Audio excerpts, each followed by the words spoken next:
Welcome back to Laura Collins, the channel where we break down the most jaw-dropping military operations happening right now in real time.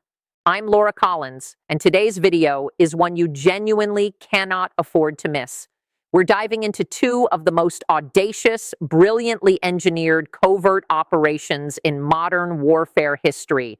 A train heist pulled off in the heart of Moscow, and a submarine assassination carried out in Russia's most heavily fortified naval harbor. These aren't movie plots. These happened.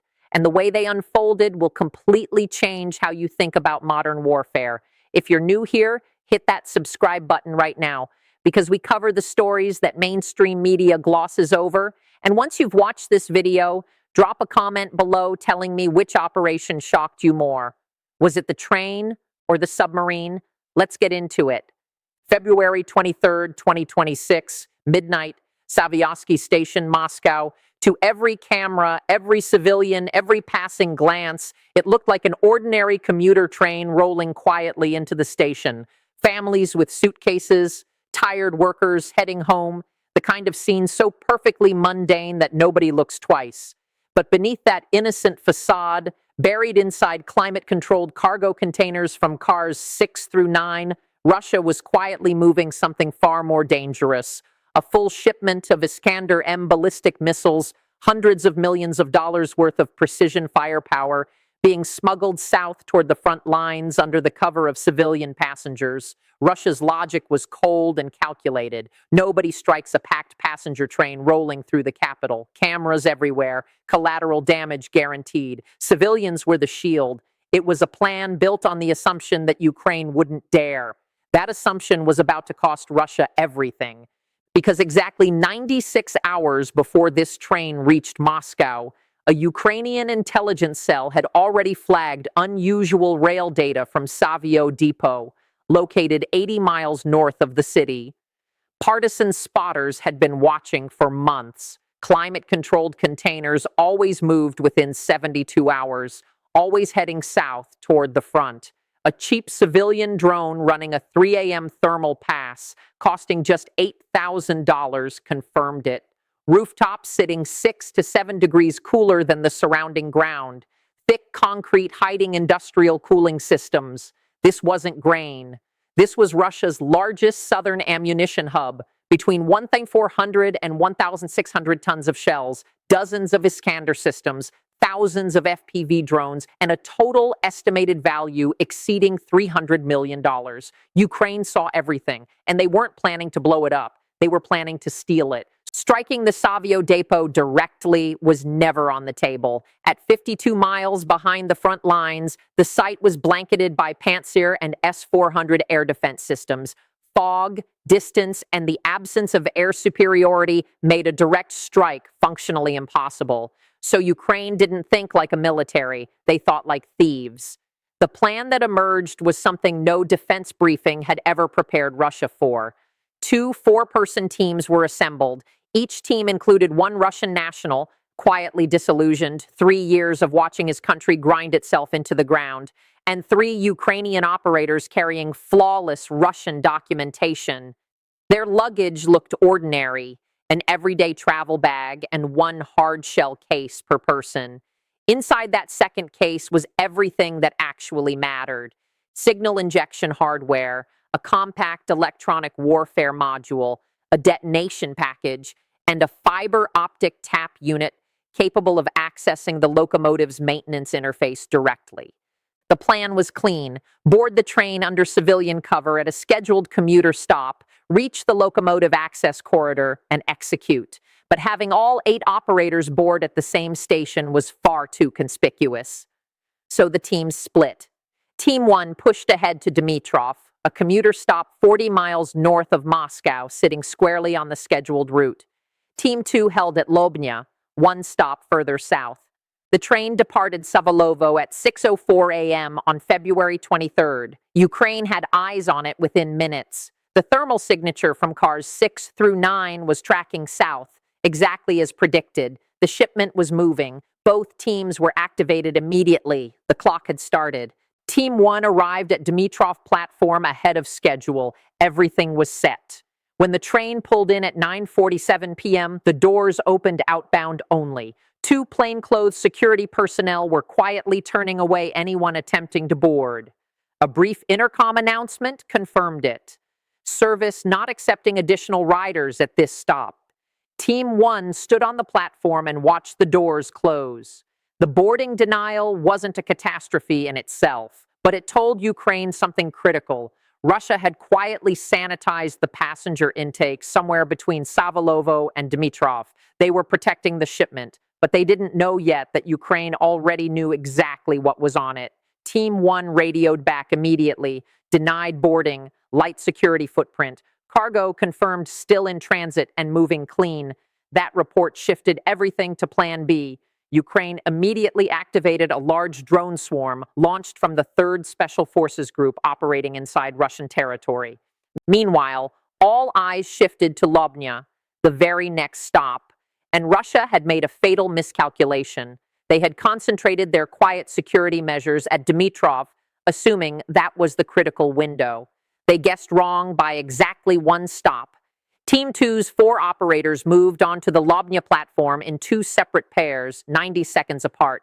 The hard shell cases went through without a single inspection. Nobody at Lobnya was running equipment checks on passenger luggage at 10:31 p.m. on a Sunday night. They were on the train. The operation was alive. Inside the train, both pairs moved independently toward the center cars. Their Russian contact, someone who knew every layout quirk of this locomotive class from 3 years working the northern Moscow rail corridor, led the way through the intercar connectors toward the forward service passage. What they plugged in wasn't dramatic.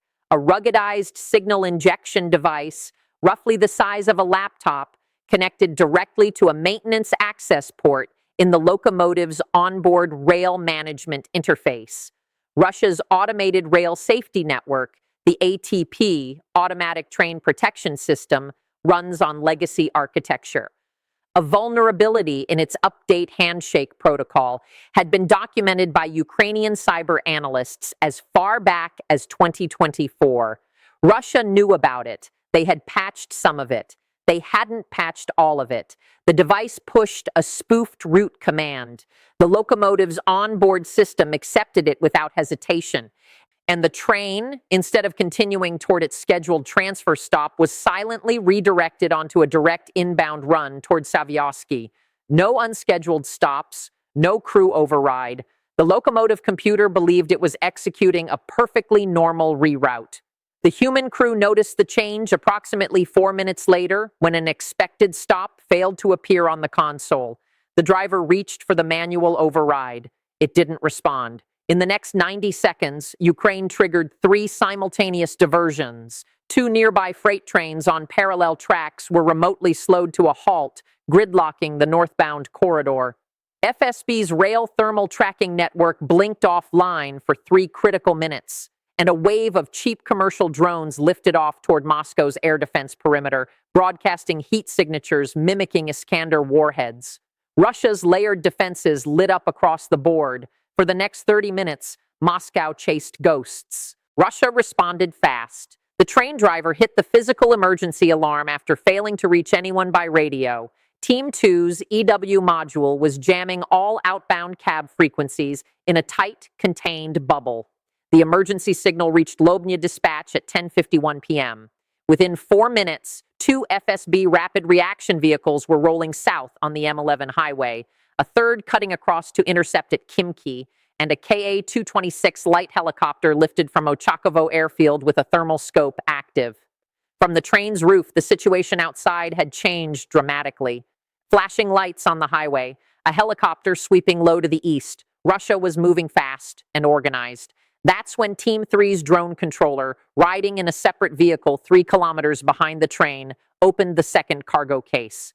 Not bait drones. 6 FPV units, each carrying a shaped charge, aimed not at the train but at the road. The lead FSB vehicle was doing 140 kilometers per hour when the first drone dropped into its path and detonated against the asphalt 20 meters ahead. Not a direct hit, a road strike, enough to blow a crater that forced the driver into a violent evasion. The convoy slowed. A second drone targeted the helicopter, didn't need to hit it. The KA-226 pilot saw an FPV climbing at him at 180 kilometers per hour and broke off hard, losing 300 meters of altitude. By the time he reoriented, the train was another kilometer closer to Khimki. Russia's duty commander made the call Ukraine had been counting on. He assumed the drones meant Ukraine was trying to destroy the train. His priority shifted from pursuit to evacuation. Get the train stopped at a controlled location, get the cargo off, establish a perimeter. He radioed Khimki Station, clear the platform, prepare for emergency halt, armed escort standing by. It was a reasonable call. It was exactly wrong. The order to halt at Khimki told Team 2 exactly how much time they had left. 6 miles out, 8 minutes at current speed. Ground intercept vehicles still slowed from the road strike were 4 minutes behind. The detonation package had been in place since Lobnya, a directional charge position between cars 6 and 7 at the inter-car coupling, engineered with one precise purpose: not maximum destruction, surgical neutralization. The charge geometry was deliberate: blast inward and downward, rupture the containers, initiate a thermal cascade in car 7's primary stack, sufficient to destroy the Iskander guidance systems and render the missiles unrecoverable, without propagating outward to adjacent cars carrying civilians. That was the engineering. That was the line they had committed to holding. At 7 miles out, with ground intercept 4 minutes away and the platform evacuation still incomplete, the lead operator made the call. He sent the signal. The detonation sequence activated at 12:04 a.m. The intercar coupling charge separated car 7 cleanly from car 6. The primary container stack absorbed the inward-directed blast. The thermal cascade did exactly what the engineers designed. It didn't blow outward. It collapsed inward through the cargo space, vaporizing guidance electronics and burning fast, hot, and vertical. A column of fire rose 40 meters above the train. The shock wave cracked windows in a 2-block radius. 3 FSB vehicles near the station entrance were displaced by the overpressure wave. The civilian cars remained on the track. No derailment. The people were separated from the problem with surgical precision. Russia's emergency response arrived 6 minutes later. What had been a $500 million strategic weapons shipment was a burning section of rail car cooling rapidly in the Moscow winter. Both Ukrainian operators had already exited through the forward emergency access point, moving into the station's maintenance corridor, a route mapped and memorized weeks in advance. Russia sealed everything, pulled every camera feed, issued an official statement describing a technical malfunction in a freight transport system. Nobody believed it. This is where the story doubles down. Because while Moscow was still processing the train, something far worse was unfolding at Novorossiysk Naval Base on the Black Sea. Russia's 636.3 kilo class submarine Kolpino, a $450 million asset and one of the most capable conventional submarines in the Black Sea Fleet, was already damaged from a Ukrainian drone strike in December 2025. Its stern was listing 3 feet deeper in the water. The only available dry dock at the base had been knocked out in a previous attack, leaving the Kolpino stranded. After December's humiliation, Russia had transformed Novorossiysk into what they believed was an impenetrable kill zone. Scuttled barges blocking the harbor entrance, boom nets running to the seabed, Raptor patrol boats running figure 8s around the clock, active sonar screaming at maximum frequency every few seconds, a Pantsir S-1 system sweeping the sky above, a K-27 helicopter fueled and ready, 90 seconds from alert to airborne. On paper, nothing was getting in. But Ukraine wasn't coming through the front door. They were already inside.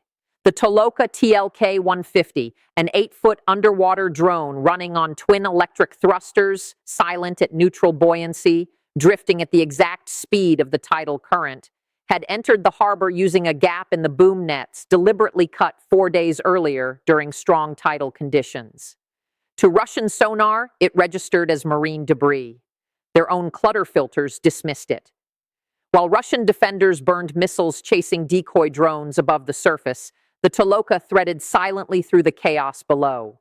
When it reached the Kolpino's stern, the submarine's acoustic blind spot, it accelerated to 25 knots for the final sprint. The shaped charge detonated with precision against the propeller shaft and already damaged stern seals.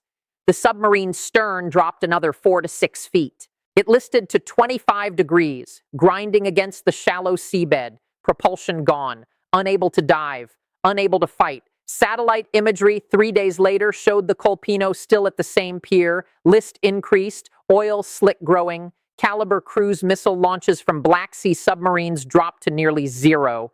For the cost of one 8-foot drone, Ukraine had eliminated a $450 million threat and shifted the entire naval balance in the Western Black Sea. And there you have it. 2 operations, 2 different domains, 1 consistent lesson. Ukraine isn't winning this by being stronger. Russia has more missiles, more interceptors, more manpower, more of everything you can measure on a spreadsheet. Ukraine is winning by asking a completely different question. Not how do we match them, but how do we make their own systems, their own infrastructure, their own overconfidence work against them. The train heist didn't need air superiority. The submarine kill didn't need a navy. Both needed patience, precision, and the willingness to think in ways that no military doctrine had prepared Russia to counter. So here's the question I want to leave you with. If you were sitting in Moscow's defense planning office the morning after both of these operations, what would you change? Because you can't stop routing military hardware through civilian rail when the infrastructure doesn't exist to do it any other way. You can't patch every legacy vulnerability in a rail network built over 60 years. And you can't station guards on every harbor floor. Drop your answer in the comments. I read every single one, and I genuinely want to know what strategy you'd run. If this video gave you something to think about, hit the subscribe button so you never miss the next breakdown, because Ukraine has more surprises coming, and Moscow is absolutely not ready. I'm Laura Collins, and I'll see you in the next one.